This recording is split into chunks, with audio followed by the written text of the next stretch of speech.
ரெண்டு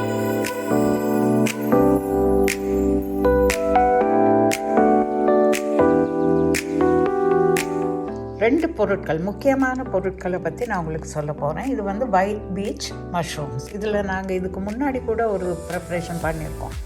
அடுத்தது வந்து கார்லிக் கிரானியூல்ஸ். இது வந்து அவசரத்துக்காக உபயோகப்படுத்துகிற ஒரு பொருள். அதாவது பூண்டு வந்து காய வச்சுருக்குறாங்க, காய வச்சு அதை பொடி பண்ணி வச்சுருக்காங்க. இது வந்து ட்ரையாக கடைகளில் கிடைக்கும். இதை வந்து இப்படி தண்ணியில் நீங்கள் ஊற வைக்கணும். தண்ணியில் ஊற வச்சுட்டு வடிகட்டி எடுத்து நீங்கள் உபயோகப்படுத்தலாம். வணக்கம் அண்ட் வெல்கம் டு ஷாந்தாஸ் டேபிள். இன்றைக்கி வந்து ஷாந்தாஸ் டேபிளில் ஒரு வெரி குவிக் ரெசிபி நாங்கள் எப்படி செய்கிறதுன்னு பார்க்கலாம்.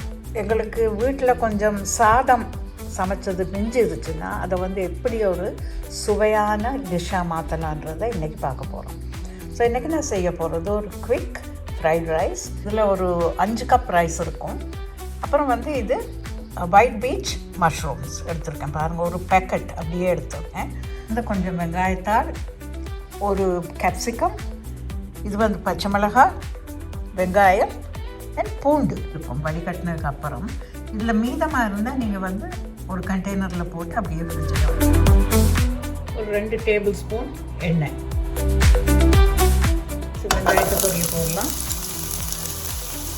அதுக்கு தேவையான அளவு கொஞ்சமாக உப்பு.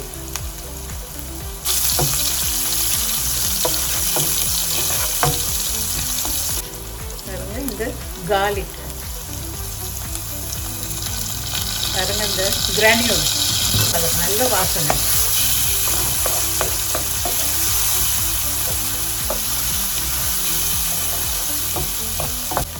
ஸோ இன்றைக்கி வந்து நான் இந்த ஃப்ரைட் ரைஸ் வந்து வெஜிடேரியனாக தான் செய்கிறேன். எப்பயுமே வெஜிடேரியன்ஸுக்கு வந்து ப்ரோட்டீன் மிக மிக அவசியம். ஸோ மாமிசம் சாப்பிடாதவங்களுக்கு உடம்புல வந்து ப்ரோட்டீன் சேர்றது கொஞ்சம் குறைவாக தான் இருக்கும். ஸோ அதனால் நிறைய மஷ்ரூம்ஸ் நீங்கள் சாப்பிடணும். மஷ்ரூமில் நிறைய ப்ரோட்டீன் இருக்குது, நல்ல சுவையாகவும் இருக்கும்.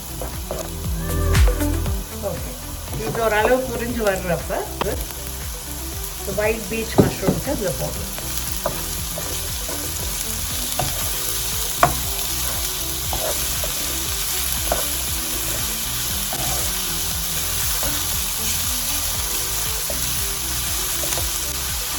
அதுக்கு தேவையான அளவு உப்பு,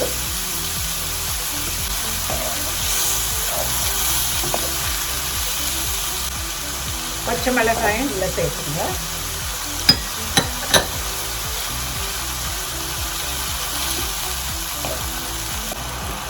இந்த மஷ்ரூம் பொரியிறப்போ கொஞ்சமாக சோயா சாஸ். சோயா சாஸில் உப்பு இருக்கும், ஸோ பார்த்து நீங்கள் போடணும்.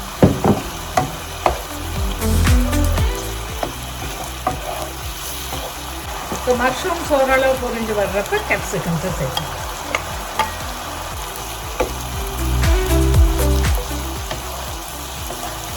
இந்த ஜூஸ் எல்லாம் தண்ணியெல்லாம் ஓரளவு வற்றிட்டு வர்றப்ப நீங்கள் சாதத்தை இதில் சேர்க்கணும்.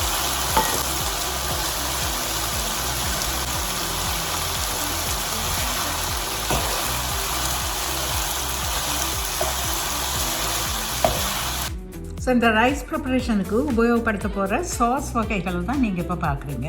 இது வந்து ஸ்வீட் சோயா சாஸ், இது ஸ்வீட் சில்லி சாஸ், இது வந்து சோயா சாஸ். இந்த 3 வகை சாஸும் வந்து நான் உபயோகப்படுத்த போகிறேன். இது இஷ்டமில்லாதவங்க இதை நீங்கள் அவாய்ட் பண்ணலாம். சோயா சாஸ் மட்டுமே நீங்கள் சேர்க்கலாம். ஆனால் அந்த ஸ்வீட் சில்லி சாஸும் ஸ்வீட் சோயா சாஸும் நல்ல ஒரு ஃப்ளேவரை கொடுக்கும். அருமையான சைனீஸ் ஃப்ரைட் ரைஸ் பார்க்கவே ரொம்ப டெம்ப்டிங்காக இருக்குது. எல்லோரும் ட்ரை பண்ணி பாருங்கள். இது உங்களுக்கு ரொம்ப பிடிக்கும். வீட்டில் உங்களுக்கு அவசரமாக இந்த ஒரு ரைஸ் ப்ரிப்பரேஷன் பண்ணணுன்னா இதை போல் ஒரு ப்ரிப்பரேஷன் பண்ணி கொடுங்க, எல்லாருக்கும் ரொம்ப பிடிக்கும். மீண்டும் ஷாந்தாஸ் டேபிளில் இதை போல் ஒரு அருமையான குவிக் ரெசிபியோடு நான் உங்களை சந்திக்கிறேன். அதுவரை மிக்க நன்றி, வணக்கம்.